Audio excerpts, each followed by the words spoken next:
This video is brought to you by the Great Courses Plus.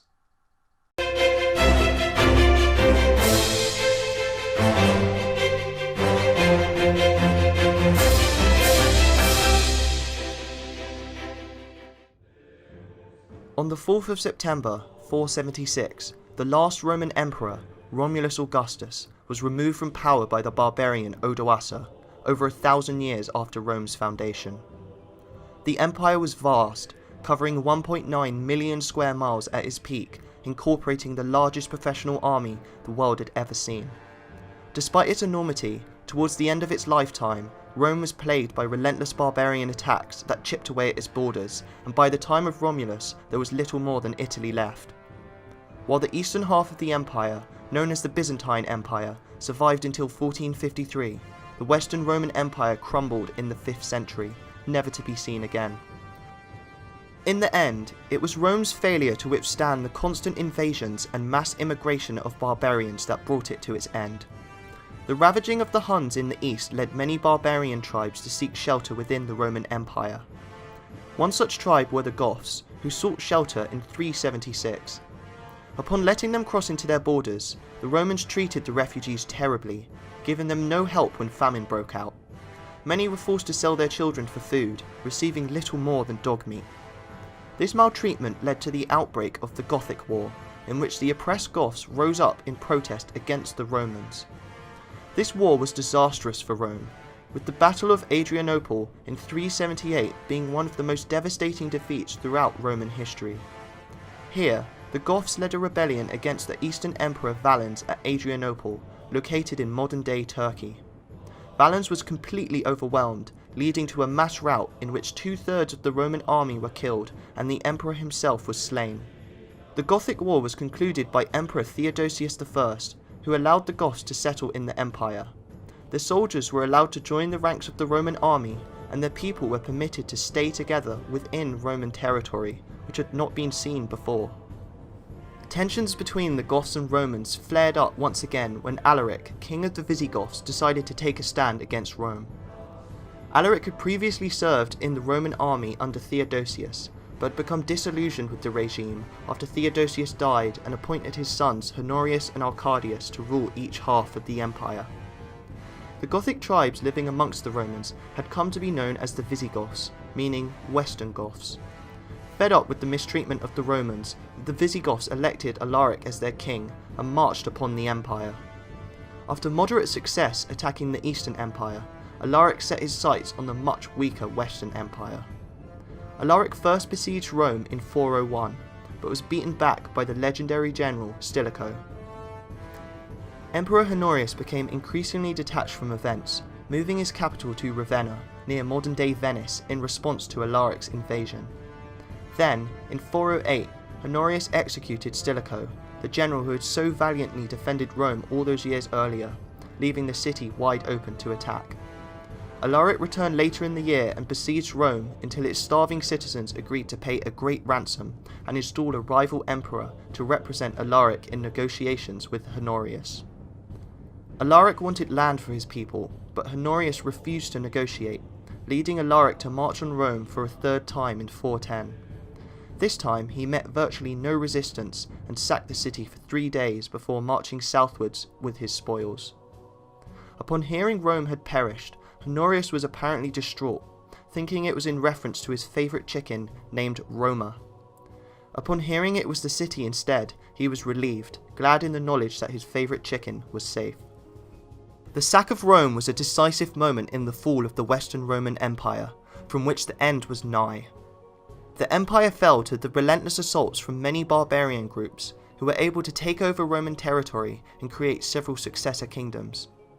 A contesting emperor by the name of Constantine III rose up against Honorius and managed to take Britannia and Gaul. The Romans in Britannia revolted against Constantine, asking Honorius for assistance, who refused them. However, they managed to drive out Constantine's forces without Honorius's help, leading Britannia to be lost to the empire permanently. Constantine was defeated and executed in 411, but the empire faced further problems as Germanic tribes came from across the Rhine and pillaged their way across Gaul before eventually settling in Hispania. the Suebi tribe were able to take over western Hispania and set up the Kingdom of the Suebi. Another two of these tribes, the Vandals and the Alans, led by King Genseric, were able to move south through the Strait of Gibraltar and take most of North Africa, including the legendary city of Carthage. They were eventually able to seize Sicily and several Mediterranean islands, establishing the Vandal Kingdom. The Visigoths were also able to take advantage of the situation, capturing parts of southern Gaul and allying with Emperor Honorius, who gifted them western Gaul in exchange for their help driving out the barbarians from Hispania. The Visigoths soon turned on their ally and started taking undefended Roman land before the invasion of Attila the Hun forced them to once again ally with the empire. Once Attila was successfully driven back, having sown chaos across Gaul and decimating large parts of the Roman army, the Visigoths once again attacked their crippled ally, managing to take over the last part of Hispania that was under Roman control, creating the Visigothic kingdom. At this point, the Western Empire had little left.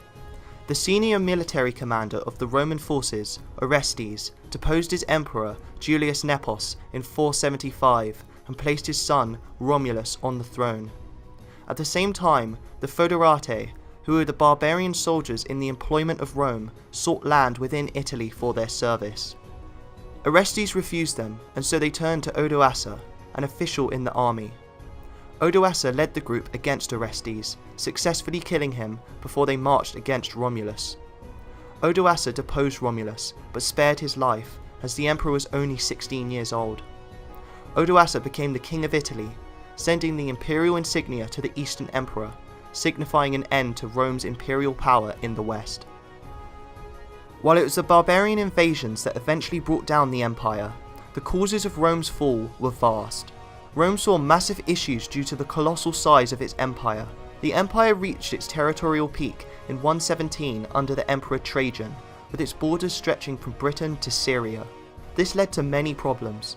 One of these was that communication could take weeks or longer to travel from the frontiers to the capital, meaning it was difficult to manage the administration of distant provinces. It was also impractical to oversee wars in areas such as Syria or Germany from a position in Italy. For these reasons, in 285, the Emperor Diocletian decided to divide the empire into a western and eastern half that were to be ruled by two different emperors of equal power. This plan saw short-term success, with each half being able to govern its provinces and defend its borders much more effectively, but in time it spelled doom for the Western Empire. The Western Empire began to fall into bankruptcy, as the Eastern Empire contained a majority of the wealthy provinces, while many Western provinces were focused on agriculture and were much poorer. The funds of the Western Empire were also devastated due to constant war. Whether it was barbarians at the gates or internal civil wars, the Western Empire was in an almost continuous state of conflict and therefore required a very large army. This army ate heavily into the budget of the state, leading development of infrastructure and civil projects to be put on the sidelines in favour of military expenditure. Rome's economy was also driven by slave labour. After the expansion of Trajan, further emperors acted much more defensively and sometimes lost more land than they gained. This lack of expansion meant that no new people were conquered, and therefore there was no steady supply of slaves to fuel the economy. This caused the economy to collapse, as it could no longer sustain itself.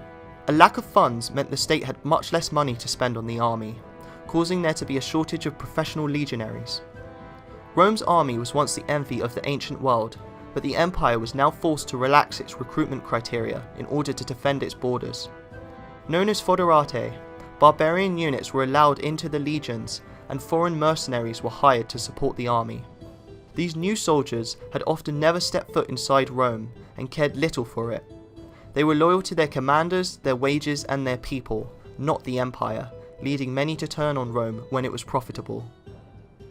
Another issue plaguing the empire was ineffective leadership. Many of the later emperors were incredibly out of touch, possibly because the capital was moved away from Rome, first to Mediolanum in 286 and later to Ravenna in 402. Succession often passed to children as well, leading to several incompetent emperors who had only attained the position through birthright. The last emperor, Romulus, was only 16 when he was deposed and provided little resistance to the invading barbarians. The aristocracy grew incredibly powerful due to low taxes, with some acquiring more wealth than the central government. This led them to effectively control weaker emperors who desperately needed their money, with profit taking priority over matters of state. With such a corrupt and ineffective leadership, it is no wonder the population and many of the new barbarian soldiers had little faith in their rulers. It has also been argued that Christianity played a role in the decline of the empire. Christianity was legalized in 313 and became Rome's official religion in 380. The fact that Christianity had a single god was drastically opposed to Roman methods of control. When conquering new land, the Romans would often incorporate local gods into state religion, allowing them to be worshipped by locals or likening them to an existing deity and merging the two. This was an effective tool of Romanization, slowly integrating the newly conquered into Roman society. Having multiple gods also allowed the Roman emperors to be worshipped as gods, and it was from this that they gained a lot of their legitimacy. The first emperor, Augustus, deified his adopted father, Julius Caesar, and proclaimed himself as the son of a god. Christianity could not allow this, however, leading to the loss of a significant amount of authority for the emperors and making the process of integrating new people much more difficult. While the empire fell in 476, Rome's legacy lived on far past this date. The empire managed to survive territorially, with the Byzantine Empire keeping the Roman East alive until its fall in 1453 to the Ottomans. The empire even saw a resurgence of sort in the west, with Charlemagne, king of the Franks, being crowned the Holy Roman Emperor in 800 AD. Roman culture has had a tremendous effect on the Western world, with many European languages seeing their roots in Latin, such as French, Spanish and Italian. Rome's religion, Latin Christianity, also saw complete dominance over the medieval West, with the Pope serving as a figurehead for all of Europe from his seat in Rome.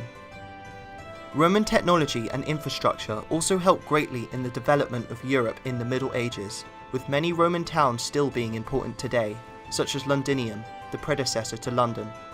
So while the empire fell with Romulus, its influence has persisted throughout history, marking it as one of the most impactful empires to have ever existed.